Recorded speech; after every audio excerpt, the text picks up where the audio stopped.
அதனால் ஜனநாயகனை பொறுத்தவரையில் ஒரு பெரிய வெற்றி படமாக அமைவதற்கு ரசிகர்கள் வந்து காத்திருக்கிறாங்க. ஏறத்தாழ 1000 கோடி வசூல் செய்யப்படும் என்றெல்லாம் கூட எதிரக்கூடிய எதிர்பார்ப்பு என்பது உருவாகி இருக்கிறது. அவர் திரைக்கலைஞராக வெற்றி பெற்றவர் தான். நீங்கள் வந்து தொடக்கத்தில் மட்டும்தான் அவருக்கு தொய்வு இருந்துச்சு.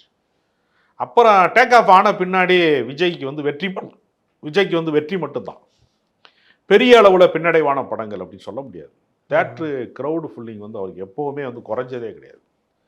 அதில் ஒரு வகையாக தான் அவர் ஒரு கமர்ஷியல் ஹீரோவாக ரஜினிகாந்தினுடைய வசூலை தாண்டக்கூடிய ஒரு இடத்தை அடைந்தார் என்று சொல்லக்கூடிய அளவுக்கு அவர் வர்ணிக்கப்பட்டிருக்கார். பல திரை விமர்சகர்களால் போற்றப்பட்டிருக்கார். அதனால் ஜனநாயகன் படம் வெறுமனே நீங்கள் ப்ரொமோஷன்லேயே 50 கோடி அது கலெக்ட் பண்ணோம்னா படமாக அது இன்னும் பெரிய கலெக்ட் பண்ணும். அதனால தான் அவரை வந்து திரையில் கதாநாயகனை பார்ப்பதோடு நிறுத்தி கொள்ளாமல் தரையிலையும் பெரிய தலைவராக வரணும் அப்படின்னு நினைக்கக்கூடிய ஒரு ரசிகர் கூட்டம் அவருக்கு உருவாயிருக்கு.